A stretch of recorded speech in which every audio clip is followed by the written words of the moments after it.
ऊंट पहाड़ तले आ गया, बड़ी देर की मेहरबान आते आते। ये क्या कहानी है? भारत और अमेरिका का मामला है। सदर ट्रंप का एक ताज़ा बयान आ गया है, लेकिन इसके साथ साथ एससीओ कॉन्फ्रेंस हो रही है। सदर शी का खिताब हो गया है। कुछ दोस्तों ने इसे, कुछ लोगों ने इसे, तजियाकारों ने नए वर्ल्ड ऑर्डर का भी नाम देना शुरू किया है। ये क्या फिनोमेना है? उसमें पाकिस्तान की पार्टिसिपेशन भी है, भारतीय वज़ीर आज़म भी थे। भारत के लिए ये कैसा रहा? ताजियाना उसे एक और लगा है।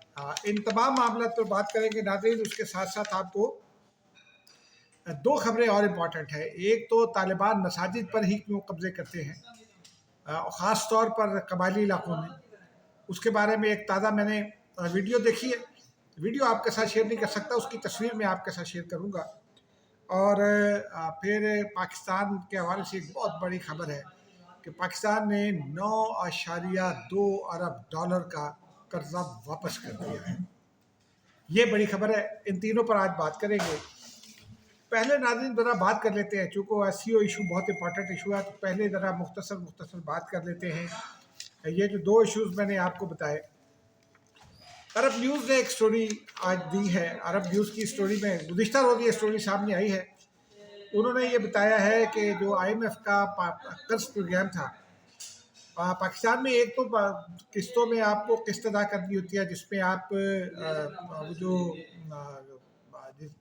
वो जो सूद कहते हैं वो आप वापस कर रहे होते हैं, लेकिन असल दर भी आपने वापस करना होता है। तो अरब न्यूज़ की स्टोरी है कि उस प्रोग्राम के नतीजे में पाकिस्तान ने बहुत माशी मुश्किलात का सामना किया है। आवाम को बहुत भुगतना पड़ा उसके नतीजे में, यकीनी तौर पर। लेकिन पाकिस्तान ने फाइनेंशियल डिसिप्लिन कायम किया है। उसी फाइनेंशियल डिसिप्लिन के नतीजे में एशियन डेवलपमेंट बैंक भी आपके साथ बात कर रहा है। कल सैलाब के हवाले से और दीगर हवालों से एक असिस्टेंस अप्रूव की है वर्ल्ड बैंक ने भी, वो तकरीबन $30 बिलियन की है। वो जल्द आ जाएगी पाकिस्तान। लेकिन इसमें अच्छी खबर ये है कि पाकिस्तान ने 9.2 अरब डॉलर का कर्जा वापस कर दिया है। पाकिस्तान जैसे ममालिक के लिए जिनके हम बहुत इल्ज़ाम आयद करते हैं, लेकिन दुनिया भर में बेशुमार ऐसे मसाइल होते हैं और हमें इल्ज़ाम नहीं लेकिन तनकीद ज़रूर करनी चाहिए। इसलिए कि माजी में वो इमरान खान साहब ने एक कमीशन बनाया था हुसैन असगर पर मबनी। हुसैन असगर को मैं जानता हूँ उस वक्त से जब वो SP हुआ करते थे। बहुत ही शानदार अफसर हैं, बहुत ज़बरदस्त आदमी हैं, बहुत ईमानदार अफसर भी हैं। क्योंकि मैं उनकी फैमिली को भी जानता हूँ। उनके भाई बीमार थे तो वो अपने भाई के अखराजात भी फैमिली को उठाते थे। वो घर से खाना पकवा कर लाते थे।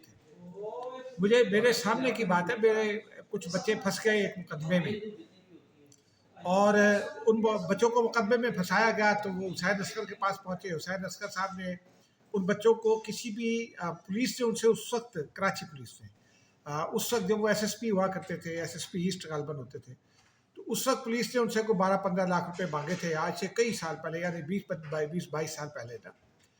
और हुसैन असगर ने वो मामला देखा और उसके बाद उन बच्चों को, चूँकि वो बेगुनाह थे, तो निकाल दिया। और वो खाना अपना घर घर से लेकर आया करते थे। और फिर मुझे ये भी याद है कि एक मरतबा वो जो पुलिस का भत्ता आता है, वो उन्होंने उसको डायरेक्ट कर दिया था एडी सेंटर के साथ। मैंने उनसे पूछा कि ये आपने ऐसा क्यों किया, तो उन्होंने कहा कि एक तो ये नेक काम में चले जाएंगे, किसी के काम आ जाएंगे, पता नहीं क्या हासिल कर, लेकिन दूसरा ये तो उनका ये कहना था कि मैं इसको घर नहीं ले जा सकता, अपने बच्चों को नहीं खिला सकता, लेकिन मैं इसको इनकार इसलिए नहीं कर सकता कि निशान इबरत बना दिया जाऊँगा। ये पाकिस्तान के निज़ाम की बात है, ठीक है। तो उस वजह से वो बहुत ज़बरदस्त अफसर है, कोई शक नहीं। उन्होंने कमीशन बनाया, रिपोर्ट भी दी, सब बातें अपनी जगह। लेकिन उसमें जहाँ कंट्रीब्यूशन हमारी सियासतदानों की नाअहलियों का है, हुकूमतों की नाअहलियों का है, वहाँ हमारा भी है।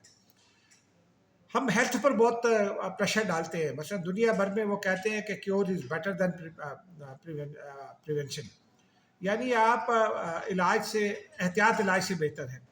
हम इलाज पर तो यकीन रखते हैं, एहतियात पर यकीन नहीं रखते। हम आप देख लें कि हम अपने इलाकों में कूड़ा कितना जनरेट करते हैं, बदबू कितनी जनरेट करते हैं। तालीम का हमने बेड़ा गर्क कर दिया, पढ़ाई हम करते नहीं हैं। हम पैसे देकर अपने बैरिट के बच्चे के मुकाबले में अपने बच्चे को नौकरी दिलवाने की कोशिश कर रहे होते हैं। ये हमारा किरदार है, कौमी किरदार है ये। उसमें फिर यही होना है। ये सियासतदान भी हमारे ही बच्चे हैं, کوئی مجھ سے سینئر ہوں گے، کوئی جونیئر ہوں گے، لیکن یہ ہے تو اسی قوم کے بچے نا. اور پھر آمرانہ حکومتیں ہوتی ہے، وہ کسی کو جواب دہ نہیں ہوتی، تو وہ کوشش کرتی ہے کہ عوام خوش رہیں، تو پیسہ عوام میں انویسٹ کرتی ہے عوام کو مطمئن رکھنے کے لیے. وہ معیشت پہ نہیں جاتا، اس کے نتیجے میں معیشت پر پریشر آتا ہے اور پھر قرض لینا پڑتا ہے. تو ہو سکتا ہے، یہ نہیں ہو سکتا کہ آئی ایم ایف کا آیا ہوا قرض جو ہے وہ کسی سیاستدان یا کسی جرنیل کی جیب میں چلا جائے. یہ بالکل پاسبل نہیں ہے. پیسہ اکاؤنٹ میں آتا ہے، اکاؤنٹ سے ہی مختلف مداد میں خرچ ہوتا ہے. لیکن اب کیا کریں، یہاں پولی کلینک اگر آپ چلے جائیں، صرف پولی کلینک پر ہی دیکھ لیں کہ بیماروں کا کتنا رش ہوتا ہے. سر درد ہو جائے تو وہاں پہنچنا ہے، آپ کا بی پی تھوڑا سا ہائی ہو جائے تو ہم نے وہاں پہنچنا ہے، ہلکا سا بخار ہو جائے تو وہاں پہنچنا ہے. پھر ہم آنتوں کے مسائل کا شکار رہتے ہیں. وہ ہم گندا کھانا کھائیں گے، ہم اپنے ہاتھ نہیں دھوئیں گے، ہم صاف پانی نہیں پئیں گے، ابال کر پانی نہیں پئیں گے، اور لیکن ہاسپٹل پہ پریشر ڈالیں گے. یہ بنیادی ہمارا مسئلہ ہے.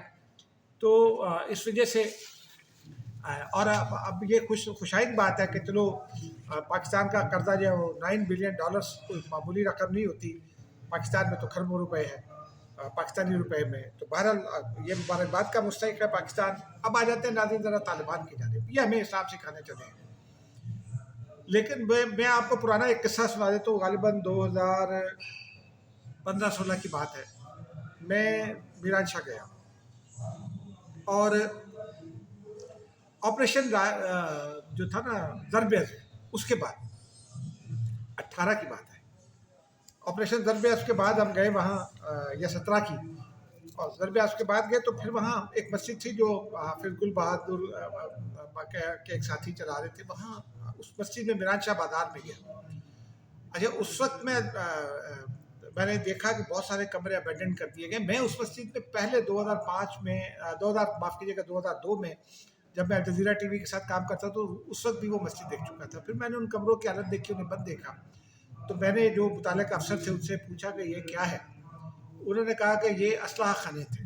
اور آپ یقین کریں، میں نے اپنی آنکھوں سے وہ اسلحہ خانے دیکھے تھے. وہاں اسلحہ بھی دیکھا تھا. جب میں الجزیرہ میں تھا، ہم لوگ ایک مرتبہ گئے، اور وہ اس زمانے میں ہم وہ اس وقت فیس پے کر کے جایا کرتے تھے. فیس پے کر کے ہم اس مسجد میں گئے، انٹرویو کرنے گئے. لیکن وہاں کچھ ہمارے جاننے والے مل گئے جو یہاں اسلام آباد میں ہوتے تھے، بعد وہاں، تو انہوں نے ہمیں وہ دکھایا. اور واپس آ کے ہم نے رپورٹ بھی کیا. میں نے تو رپورٹ کیا کہ وہاں اسلحہ بھی ہے. تو وہ کارروائی آپ یہ دیکھیے کہ یہ مساجد کو استعمال کرتے ہیں طالبان. ابھی ایک تازہ بنو کی ایک ویڈیو آئی ہے. مساجد میں بیٹھے ہوئے ہیں نوجوان بچے ہیں 16-17 سال کے، ان کے ساتھ ان کے تھوڑے سے سینئر ہیں. وہ ڈرون چلانا سکھا رہے ہیں، ان کو ڈرون آپریٹ کرنا سکھا رہے ہیں. کیونکہ وہ جو ڈرون ہے وہ بم لے جا کر وہ گرا سکتا ہے. اور انہی ڈرونز کے ذریعے آج کل وہ پاکستان کی چھاونیوں پر حملے کر رہے ہیں. پاکستان کی مساجد پر بھی جہاں سیکیورٹی زیادہ ہے وہاں بھی حملے کر رہے ہیں. پاکستان کے لوگوں پر حملے کر رہے ہیں. اب آپ اندازہ کریں کہ یہ اسلام سکھانے والے، یہ وہ امام دین گجراتی کا شعر ہے، میں نے اور شیطان نے کل جب جنت کی دیوار سے جھانکا، سہمی ہوئی حوروں کے پیچھے لاکھوں وحشی ملا دوڑ رہے تھے. یہ وحشی ملا ہے. یہ ان کا اسلام سے کوئی تعلق نہیں ہے. ان کا یہ دماغ ان کا بند ہے. ان کا نہ اسلام سے کوئی تعلق ہے، نہ ان کو دین اسلام کا علم ہے. میں حافظ قرآن کا بیٹا ہوں، عالم دین کا بیٹا ہوں. میں اپنے والد صاحب سے بھی سنتا رہا ہوں، پڑھتا بھی رہا ہوں. دین اسلام وہ نہیں ہے یہ جو طالبان ہمیں سکھاتے ہیں. دین وہ ہے جو قرآن نے اتارا ہے. دین وہ ہے جو رسول نے بتایا ہے. بس اس پر اتنا ہی میرا خیال ہے کافی ہے، کیونکہ اب معاملہ آگے چلنے کا ہے. آگے بڑی خبر یہ ہے ناظرین کہ آج اعلامیہ آ گیا SCO کا. پاکستان اور بھارت جو ہے دونوں وہاں موجود تھے، اور بھارت کے لیے عظیمت کی بات ہے کیونکہ اس اعلامیہ میں پاکستان کا، اور اس میں خبر یہ بھی ہے کہ آرمی چیف بھی وہاں پہنچے ہیں وزیر اعظم کے ڈیلیگیشن کے ممبر کے طور پر. اور جو کل ملاقاتیں ہو رہی ہیں، کل 2 بہت امپارٹنٹ ملاقاتیں ہیں، وہ آگے چل کر بات کرتے ہیں، تو اس میں بھی وہ حصہ ہوں گے.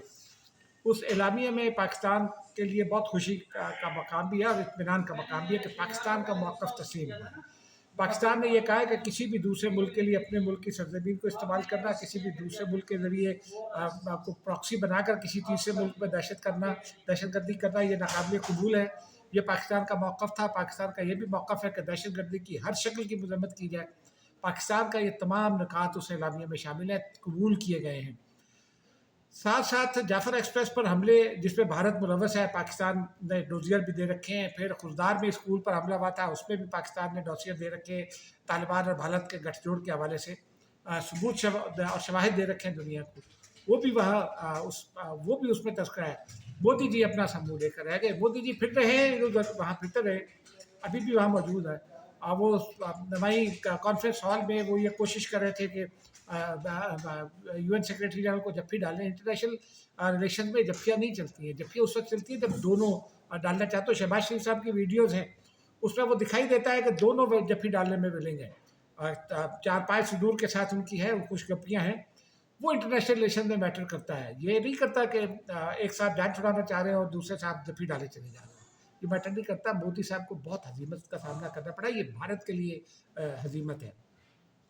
और उसमें ये जो कॉन्फ्रेंस हुई है, इसको बाद लोग अमेरिका, चाइना और रशिया के तनाजुर में भी देख रहे हैं, ब्लॉक पॉलिटिक्स के तौर पर भी देख रहे हैं। वो कि पाकिस्तान के लिए इसमें जो है वो पाकिस्तान का स्टेटेड पॉलिसी यही है कि हम किसी ब्लॉक का हिस्सा नहीं बनेंगे। पाकिस्तान के लिए SCO का ये जो कॉन्फ्रेंस हुई है और SCO में जो डेवलपमेंट फोरम में तब्दील किया जा रहा है, उसको एक्सपेंशन उसमें हो रही है, वो पाकिस्तान के लिए दो तरफा ताल्लुकात में भी और तरक्की के हवाले से भी बहुत फ़ायदा मंद है। फिर पाकिस्तान की पोजीशन चेंज हो रही है। पाकिस्तान वर्ल्ड लीडर्स में शामिल हो रहा है। वेस्ट एशिया और साउथ एशिया की लीडरशिप पाकिस्तान को मिल रही है। सेंट्रल एशिया की लीडरशिप को पाकिस्तान को मिल रही है। लोग पाकिस्तान के किरदार को तस्लीम कर रहे हैं। तो लेकिन इसको देखा जा रहा है, यह भी मुस्तकबिल की बात है। लेकिन सदर शी का ये कहना है कि ये जो दुनिया तनाज़ात से हल नहीं होगी, तनाज़ात के बजाय जाना चाहिए हमें गुर्बत के खात्मे की तरफ, मुश्तरका जो पॉलिसीज़ है उनकी तरफ, इश्तराकी अमल की तरफ जाना चाहिए। तो देखते हैं इसको कि ये अभी SCO जो है वो अक़वाम मुत्तहिदा के मुकाबले में एक मुतबादल फोरम बनता है, या अमेरिका के मुकाबले में रूस और चीन का एक मुतबादल प्लेटफॉर्म बनता है। ये भी देखने की बात है। लेकिन इसमें एक और इशू ये सामने आया है कि आज जो है वो अमेरिकी सदर ने एक स्टेटमेंट इशू की है। अपनी उस स्टेटमेंट में उन्होंने भारत पर एक मरतबा फिर बिजली गिरा दी है। अभी देखते हैं ये आगे हो सकता है इसमें कुछ डेवलपमेंट भी हो जाए, भारत के लिए भी कुछ अच्छा हो जाए, लेकिन लगता नहीं है। भारत अमेरिका को, अमेरिकी सदर का ये कहना है कि पिछले कई सालों में, कई दहाइयों में भारत अमेरिका से फ़ायदे उठाता रहा है। अमेरिका भारत की मसनूआत का सबसे बड़ा बायर है।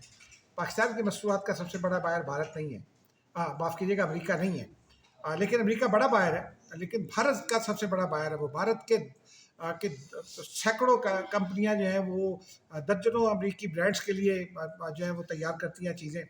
अब ख़ास तौर पर एक तो भारत को, अमेरिका को एक्सपोर्ट करता है सॉफ्टवेयर और मुख्तलिफ ऐप्स बनाकर वो एक्सपोर्ट करता है। भारत पर जासूसी का इल्ज़ाम भी आया तो अमेरिका कॉशियस भी हो गया इस पर। ईरान में जासूसी की अपने सॉफ्टवेयर के ज़रिए।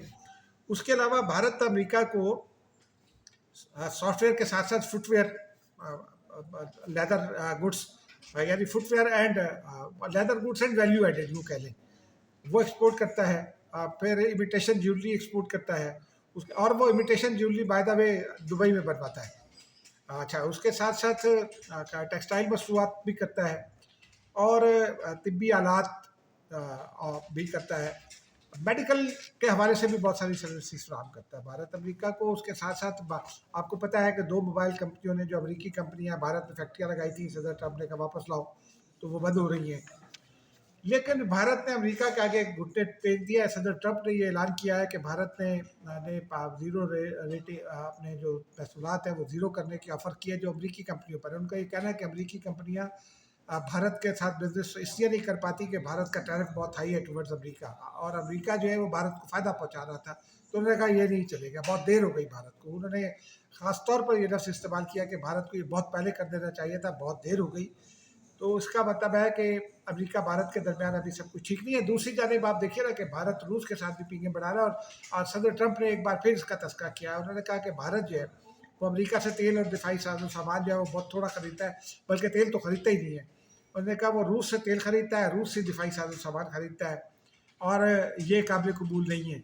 تو اس کا مطلب یہ ہے کہ بھارت یہ جو پچھلے دنوں میں نے انڈیا میں بہت سارے لوگوں سے بات کی تھی، اور پھر بھارتی حکومت واضح طور پر دو ٹوک اعلان میں بھی یہ کہہ چکے کہ امریکہ کے آگے نہیں جھکیں گے، تو پائے تسی چکتے گئے ہو۔